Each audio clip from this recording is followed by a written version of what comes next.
सर्वप्रथम सर्वांना श्री स्वामी समर्थ.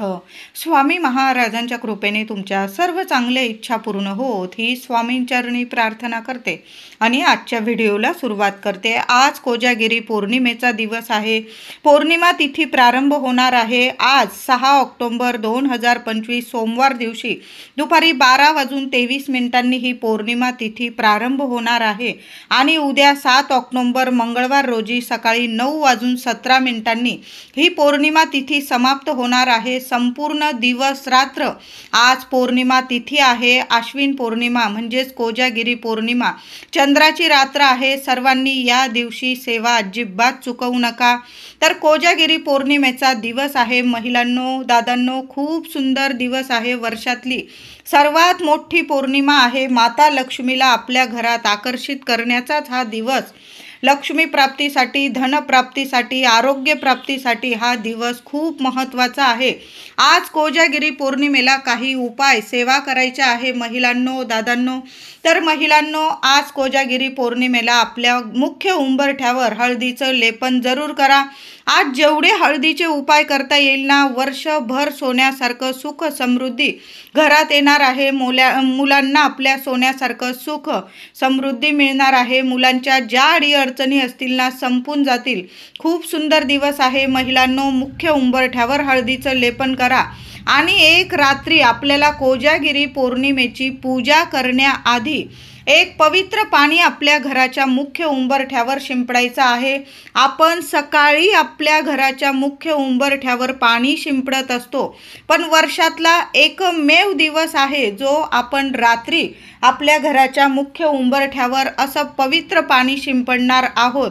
तर काय करायचं आहे, तुम्हाला थोडंसं पाणी घ्यायचं आहे.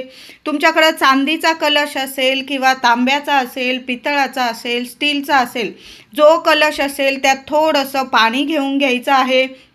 त्यात तुम्हाला थोडीशी चिमूटभर हळद टाकायची आहे. थोडं गोमूत्र टाका, गंगाजल टाका आणि गुलाबजल नसेल बॉटल घेऊन या. गुलाब पाणी आज हवंच आहे आपल्याला. गुलाब पाणी टाकायचं आहे. या सर्व वस्तू त्या पाण्यात टाका. एखादी कापराची वडी कांडून टाकता आली टाका. नाही एवढा वेळ, पण या वस्तू तरी नक्की टाका. आणि हे पाणी शिंपडण्यासाठी तुम्हाला गुलाबाचं फूलच लागणार आहे.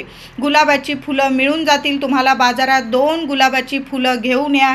एक माता लक्ष्मीला सेवेत अर्पण करा आणि एक गुलाबाचं फूल तुम्हाला पाणी शिंपडण्यासाठी लागणारच आहे, लाल गुलाबाचं फूल. तर हे सर्व पाणी मिक्स करा चांगलं आणि आपल्या घराच्या मुख्य उंबरठ्यावर जरी हळदीचं लेपन तुम्ही दुपारी केलेलं आहे तरी पण थोडंसं पाणी आपल्या घराच्या अंगणात आपल्या मुख्य उंबरठ्यावर महिलांनो शिंपडून द्यायचं आहे. पाणी शिंपडताना असंच शिंपडून देऊ नका. ओम श्रीम नमः, ओम श्रीम नमः माता लक्ष्मीचा मंत्र जपायचा आहे. नाहीतर तुम्ही जो मंत्र जपता तुमच्या कुलदेवीचा, माता लक्ष्मीचा, तो मंत्र जपला तरीही चालेल. ओम श्रीम नमः माता लक्ष्मीचा बीज मंत्र आहे. माता लक्ष्मी आकर्षित होते, आपलं घर सोडून कधी जात नाही. लक्ष्मी स्थिर स्वरूपात वास करण्यासाठी आज नक्की असं पाणी शिंपडून द्या. खूप तुम्हाला सोनेरी अनुभव घरात दिसून येतील. जी काही नकारात्मकता असेल, वास्तुदोष, पितृदोष, घरातील अडीअडचणी, कुणाची नजर बाधा, नकारात्मकता, काही वाईट शक्ती असेल घरात दारात, तुम्हाला खूप त्रास देत असेल, विनाकारण शत्रू त्रास देत असेल, संपूर्ण नष्ट होईल, एका क्षणात नष्ट होईल. असं पाणी आज रात्री पूजा करण्या अगोदर महिलांनो शिंपडून द्यायचं आहे. त्याचबरोबर कोजागिरी पौर्णिमेच्या पूजेत बसण्या अगोदर महिलांनो तुळशीजवळ, दाराशी, मुख्य दाराशी तुपाचा दिवा जरूर लावा. दोन्ही साईडला लावता आला, दोन्ही साईडला नाही जमत किमान एका साईडला तरी छान असं आसन द्या. कागदावर ठेवा, डिशवर ठेवा. एक दिवा तुपाचा लावून द्या. त्या दिव्यात एक कापराची वडी टाका, 2 लवंग टाका, चिमूटभर हळद टाका. तुळशीजवळ सुद्धा एक दिवा तुपाचा चालू ठेवा. जोवर तुम्ही पूजा करत आहात तोवर हे 2 दिवे आपल्या दाराशी, आपल्या घरात तर आपण पूजे ठिकाणी अखंड दिवा लावणारच आहोत, पण हे 2 दिवे प्रज्वलित करा आणि मग पूजेत बसायचं आहे. तुळशीजवळ दिवा लावा आणि मुख्य दाराशी दिवा लावूनच आपल्याला पूजेला सुरुवात करायची आहे. पूजेत बसताना पती पत्नीने मिळून पूजा करा। आता दादा घरी नसतील, महिलांनो तुम्ही जरी पूजा केली, छान अशी पूजा करा। सकाळी देवपूजा केलेली असेल, तुम्ही संध्याकाळी कोरडी पूजा करू शकता, किंवा तुम्हाला पुन्हा देवी आईला अभिषेक करायचा असेल, सुपारी मांडून पूजा करत असतील, प्रत्येकाची कोजागिरी पौर्णिमेची पूजा करण्याची पद्धत वेगवेगळी असते। भागानुसार प्रत्येक भागातली पद्धत वेगवेगळी। कुणी कुणी सुपारी मांडून केंद्रानुसार पूजा करतात, कुणी कुणी कोरडी पूजा करतात। देवी आईला हळदी कुंकू फुलं अक्षता वाहून, आदि गणपती बाप्पाला दुर्वा हळदी कुंकू फुलं अक्षता वाहून पूजा करता। देवी लक्ष्मीची पूजा करता। इतर देवी देवतांची म्हणजे इंद्र चंद्र कुबेर या देवी देवतांची पूजा करतात। ज्यांच्याकडे श्री यंत्र आहे, कुबेर यंत्र आहे, त्या यंत्रांना सुद्धा अभिषेक घालून पूजा केली जाते। हळदी कुंकू फुलं अक्षता वाहून पूजा केली जाते। तुमच्या पद्धतीने तुम्हाला कोजागिरी पौर्णिमेची पूजा करायची आहे। पद्धत बदलू नका, यांनी हे सांगितलं त्यांनी ते, तुम्ही जशा पद्धतीने दरवर्षी कोजागिरी पौर्णिमेची पूजा करतात ना, त्याच पद्धतीने पूजा करायची आहे। आज काही वस्तू आणलेल्या असतील, माता लक्ष्मीची मूर्ती, श्रीयंत्र, शंख, दक्षिणावर्ती शंख, कुबेर यंत्र, तुम्हाला ज्या वस्तूंची स्थापना तुमच्या घरात करायची आहे ना, रात्री 12 वाजेपासून 12:39 या वेळात या काळात या वस्तूंची स्थापना तुम्ही आपल्या देवघरात जरूर करा। आधी करायची असेल, कारण पौर्णिमा तिथी दुपारी 12-12:30 वाजता सुरू होणार आहे। तुम्ही दिवसभरात या वस्तूंची स्थापना तुम्ही स्वतः करा, ब्राह्मणाकडून करा। खूप सुंदर दिवस आहे, अनुभव इतके सुंदर येणार आहे सोन्यासारखे। आज देवी आईची, माता लक्ष्मीची, श्रीहरी विष्णूंची, सर्व देवी देवतांची छान पूजा करायची आहे।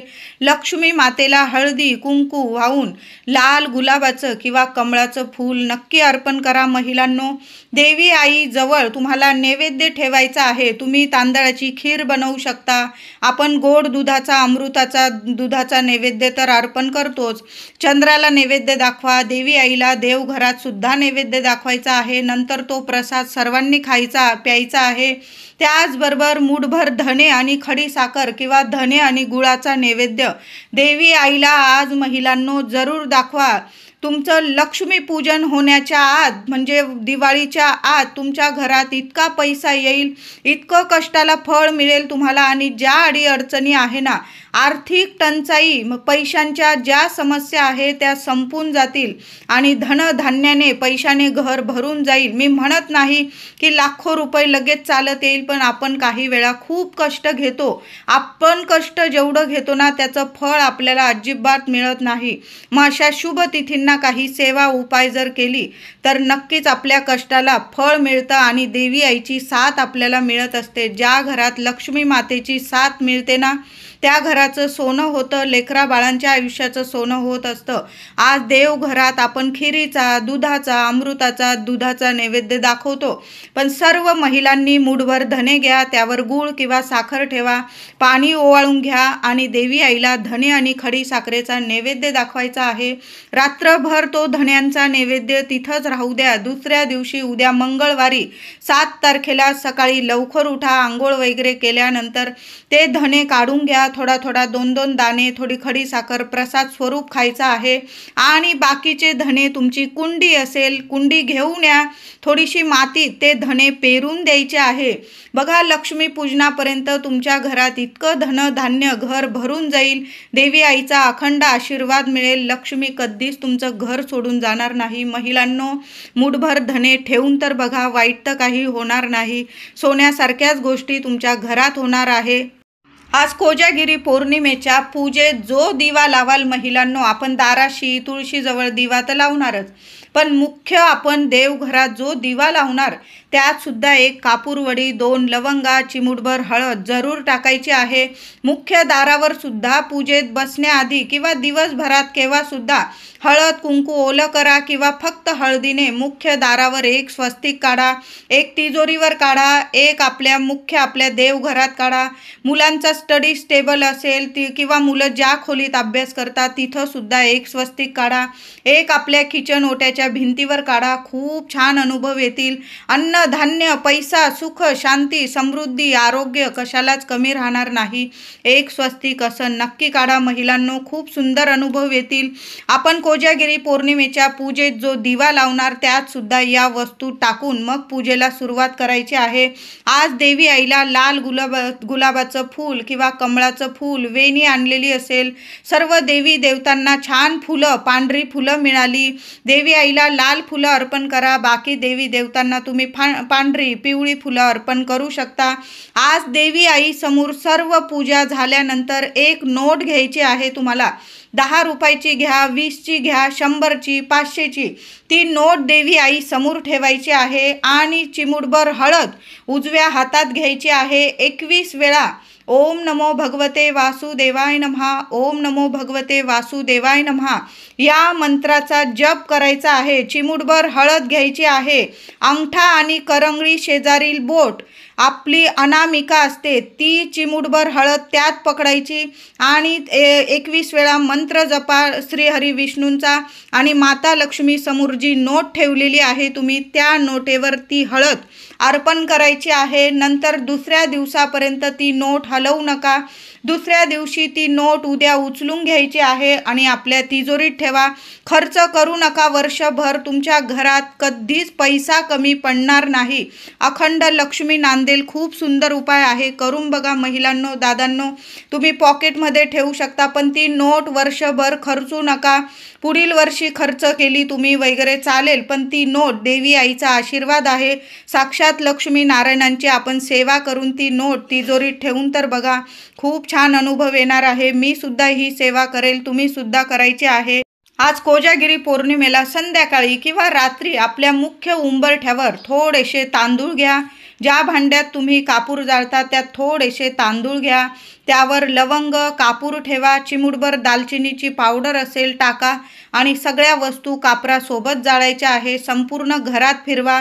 आधी कोजागिरी पौर्णिमेची पूजा झाल्यानंतर देवी आईची कापूर आरती करा आणि नंतर या वस्तू जाळून संपूर्ण घरात फिरवायच्या आहे. नंतर मुख्य दारात उंबरठ्यावर ठेवून द्या. तुम्ही एकांत ठिकाणी राहता, तुम्हाला मुख्य दार जास्त वेळ उघडता येत नाही, मग अगदी थोड्या वेळ आपण दार उघडं ठेवायचं आहे. माता लक्ष्मी आपल्या घरात येते, अखंड वास करते.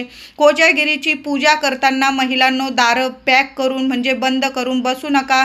सर्व घरादाराचे लाईट चालू ठेवा. ज्या घरात पूजा होते, दिवे लागलेले असतात, त्याच घरात अखंड लक्ष्मी नांदते. नाही तर अलक्ष्मी आपल्या घरात येते आणि आपल्या घरात दुःख दारिद्र्य येतं. म्हणून आज रात्री सर्व दिवे चालू ठेवा. मुख्य दाराशी दिवा लावा आणि मग आपलं दार उघडं करून आपल्याला देवी आईची आपल्या देवघरात सेवा करायची आहे.